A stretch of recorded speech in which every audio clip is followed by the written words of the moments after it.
దానికి ఎందుకంటే అటు ఖర్చు ఇటు ఇటు ఖర్చు అటు పెట్టేసి ఏదో సర్దుబాటు చేసి ఈ 3 నెలలు మొత్తానికి గడిపేద్దామనే ధోరణిలోనే ఉండబోతోంది అనేది అర్థమవుతుంది.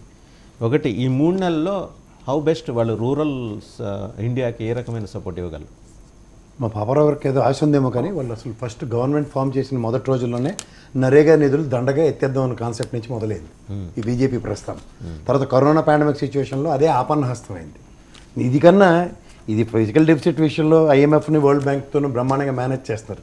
కానీ వరల్డ్ హెల్త్ ఆర్గనైజేషన్ చాలా కేటగారికల్గా ఈసారి ఫుడ్ డౌన్ చేస్తూ చెప్పింది బడ్జెట్ అలొకేషన్స్లో major allocations you need to give and more priority to the medical these things and all. So ఆ విషయంలో గతంలో మీరు నిజంగా కంపేర్ చేసుకుంటే లాస్ట్ ఇయర్ బడ్జెట్లో మెడికల్ అలొకేషన్స్ చాలా మైన్యూట్గా ఇచ్చారు, దానికి education. And apart from that ఇవాళ మీరు రూరల్ సెగ్మెంట్స్లో ఎరువులు కొరత ఇవన్నీ మనకు వచ్చిన దగ్గర నుంచి కథలు చెప్పడానికి మాత్రమే పరిమితమైన నరేంద్ర మోడీ ఈ ఎలక్షన్ మేనేజ్మెంట్ ఏం చేస్తున్నాడో ఎవరికే తెలియదు. ఎందుకంటే ఈ రైతులకు జీపులేసి తొక్కించేసిన రైతు చట్టాలు తీసుకొచ్చిన తర్వాత కూడా ఉత్తరప్రదేశ్ దగ్గర అంత కాంకర్ చేసినప్పుడు కేవలం ఒక నిస్సహాయ స్థితిలో ఉన్న కాంగ్రెస్ అసలు ఏ విధంగా రీవ్యాంప్ అవడానికి వాళ్ళ దగ్గర ఇంకొక ఆల్టర్నేటివ్ మెకానిజం లేదు. అంచేత ఇక్కడ ఏమవుతుందంటే జాతీయ ఎలక్షన్స్లో మీరు గమనిస్తే 4 స్టేట్ల ఎలక్షన్స్ పెడతారు, ఒక కొసరిచ్చినట్టు కౌంటర్ కొట్టాడు కొసరిచ్చినట్టు చిన్న రాష్ట్రాన్ని కాంగ్రెస్ గెలిచినట్టు మమ అనిపించి మొత్తం దేశ రాజకీయ ముఖ చిత్రాలని మార్చడానికి ఎంత విశ్వ ప్రయత్నం జరుగుతుందో చూడండి. ఇవన్నీ గ్రహించి మీరు గమనించారు, మీరు నేను ఎన్నో డిబేట్లోనే మల్లికార్జున ఖర్గే వాళ్ళు ఏడుస్తుంది నేను ఎప్పుడూ చెప్పాను ఇది యూఎస్ టైప్ ఆఫ్ డెమోక్రసీకి అలైన్ చేస్తున్నారని. సో ఇక్కడ మీకు ఎంత కాదన్నా సరే ఈ రైతుల యొక్క దీనికి ప్రసన్నం పొందడానికి 6,000 చొప్పున 3 విడతలుగా ఇస్తున్న 18,000ని ఇప్పుడు మన తెలంగాణ రాష్ట్రం కానీ ఆంధ్రప్రదేశ్ రాష్ట్రం ఆల్రెడీ రైతు బంధు ఇంకో ఇండైరెక్ట్ మోడల్లో ఇస్తుంది. దీంతో అలైన్ చేసుకుని ఏదో వీళ్ళు ఇస్తామని వాళ్ళు ఇస్తామని వీళ్ళు ఓవరాల్గా రైతులకు మాత్రం ఏ విధమైన గిట్టుబాటు ధరల విషయంలో కానీ కొనుగోలు విషయంలో కానీ ఎక్కడా సహాయ సహకారాలు అందించిన విషయంలో ఈ బడ్జెట్ అయినా ఒక దశ నిర్దేశం చేస్తుంది అన్న దగ్గర ఇవి నమ్మకం అయితే నాకైతే చాలా తక్కువగానే. రెండోది ఈ ప్రభుత్వ స్థాపన మొదటి నుంచి వస్తున్న ఒకే ఒక స్లోగన్ సంవత్సరానికి 2 కోట్ల ఉద్యోగాలు భర్తీ చేస్తామని ప్రభుత్వం ఈ నిరుద్యోగ సమస్య పట్ల వాళ్ళకి ఏ విధంగా చేస్తూ చాటుకుంటున్నారో నాకైతే అవగాహన లేదు. ఎందుకంటే ఈ 10 ఏళ్ల ప్రస్థానంలో 20 కోట్ల ఉద్యోగాలు ఇవ్వాల్సిన దగ్గర 80 కోట్ల మందికి ఉచితంగా గోధులను బియ్యాలు పంపిణీలు చేస్తున్నామంటే ఎక్కడ మన పేదరికాన్ని నిర్మూలించడానికి వీళ్ళ దగ్గర ఏ విధమైన ఆల్టర్నేటివ్ మెకానిజం ఉంది? తర్వాత వీళ్ళు ఎకనామికల్లీ బ్యాక్వర్డ్ వాళ్ళకి 10% చెప్పిన స్టేట్స్కి డిస్క్రిప్షన్స్ ఇస్తే ఏ కేటగరీషన్స్లో ఏ ప్రాతిపదిక మీద ఏ సామాజిక వర్గాలకి ఎంతంత డిస్బర్స్మెంట్ అవుతుందో 10% అన్నది ఈ రోజు కూడా జాతీయ విధానంలో స్టాటిస్టిక్స్ లేవు. ఎవరికి నచ్చిన కులాన్ని వాళ్ళు చూస్ చేసుకోవడానికి ఒక వెసులుబాటు కల్పించుకునే ఉదంతాలే స్టేట్ వైడ్గా ఉన్నప్పుడు జాతీయ విధానంలో చెప్పి స్టేట్స్ మీద ఇంపోజ్ చేస్తే దాని అవుట్కమ్ ఎక్కడ డెరైవ్ అవుతారు?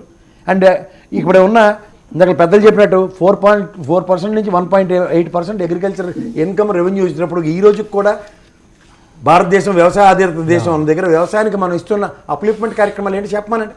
ప్రత్యామ్నాయ పంటల విషయంలో కూడా ఈ దగ్గర క్లారిటీలే లేవు. అండ్ ఆ రైతుల అవగాహన సదస్సులు అవన్నీ జాతీయ స్థాయిలో కానీ ఏ స్టేట్కి ఒక స్టేట్ ఆర్బీకే సెంటర్లు ఓపెన్ చేస్తుంది, ఈ స్టేట్ కూడా ఆర్బీకే సెంటర్లు ఓపెన్ చేసింది. దేశవ్యాప్తంగా ఎన్ని ఆర్బీకే సెంటర్లు ఎన్ని స్టేట్లో ఉన్నాయి? దానికి వ్యవసాయ మంత్రి కానీ అగ్రికల్చర్ మినిస్టర్ ఫైనాన్స్ మినిస్టర్తో అనుసంధానించుకొని దాని బడ్జెట్ అలొకేషన్స్ ఉన్న ఉదంతం ఎక్కడని చెప్పమండి. సో కేవలం ఓకదంపడ ఉపన్యాసాలకేనో 1 గంటన్నర నిలబడి కళ్ళు తిరిగిలా మాట్లాడడం తప్ప నాకైతే అవుట్కమ్ ఏం కనబట్టలేదు.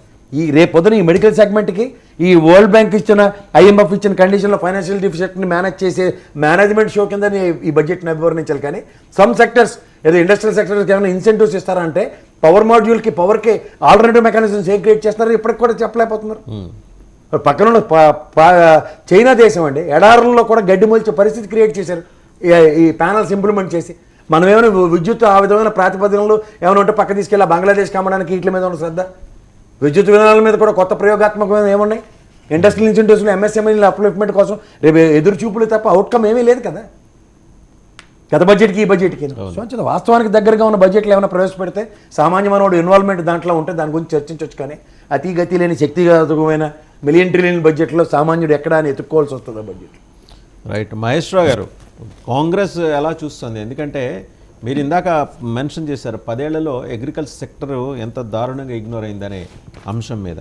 సరే, దేశవ్యాప్త ఆందోళనలు, ఢిల్లీని చుట్టుముట్టి వాళ్ళు పంజాబ్ రైతులు చేసిన ఆందోళన ఇవన్నీ కూడా చూసాం. సరే, ఈ 3 నెలల్లో ఏమైనా పెద్ద రిలీఫ్ వచ్చేస్తుంది లేదా పెద్ద రిలీఫ్ కాదైనా కొసరు రిలీఫ్ వస్తుందని ఏమన్నా అనుకుంటున్నారా?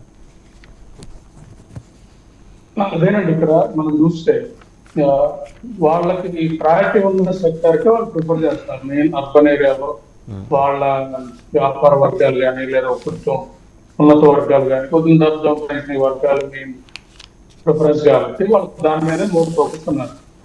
ఇప్పుడు రెండో వచ్చేకి అసలు సర్వే కూడా సరిగా చేయట్లేదు, స్టడీ చేయట్లేదు. ఇప్పుడు మనందరం కూడా మాట్లాడుతున్నాం, రైతు పెట్టుబడి 6,000, 9,000 వేస్తారు, అది ఓవర్ట్ అంటున్నాం. అసలు మనం దాని మీదే చర్చ చేయాలంటున్నాను. ఇది రైతు పెట్టుబడి 6,000, 9,000 అనేది మనకున్న మొత్తం బడ్జెట్ లో దానికి వెళ్ళిపోతా ఉంటుంది. అంటే అది అన్ప్రొడక్టివ్. ఎందుకంటే ఒక రైతుకి, పండించే రైతుకి, కౌలు రైతు లేదా నార్మల్ రైతు అయినా ఆయనకు వచ్చేది 10,000 అంట. 10,000 వల్ల రైతు లాభసాడికి రాడు. ఆయనకు కావాల్సింది ప్రభుత్వం చేయాల్సిన విధానం ఏదైనా ఉందంటే ఆయన పండించిన పంట ఫ్రీగా అమ్ముకునే విధానం. నేను ఎక్స్పోర్ట్ అయినా చేసుకుంటాను. ఒక ప్రోడక్ట్ ప్రొడ్యూస్ చేసినోడు ఎక్స్పోర్ట్ చేసుకోవచ్చు, ఏదన్నా చేసుకోవచ్చు. ప్రైస్ ఏదన్నా ఫిక్స్ చేయొచ్చు. మార్కెట్ డిమాండ్ సప్లై ఫ్యాక్టర్ ప్రకారం ప్రైసింగ్ మెకానిజం ఉంటుంది. అది రైతుకి ఇవ్వండి. లేదు కంట్రోల్ చేస్తాం లేదా రెగ్యులేట్ చేస్తాం, ఫుడ్ ఈ తాలూకా ధరలు పెరగకూడదు అన్నప్పుడు ఎంఎస్పీ ఇవ్వండి, స్వామినాథన్ కమిటీ ప్రకారం.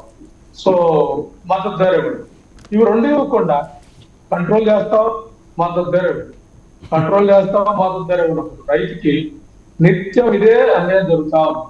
సో నీకు ఈ రెండిట్లో ఏదైనా రెండోది స్వామినాథన్ కమిటీ తాలూకా ఏదైతే ఉందో నిమ్ముకొచ్చినాం, దాని మీద ఇంప్లిమెంట్ చేయడానికి గవర్నమెంట్ తీసుకునే చర్యలు ఏంటి?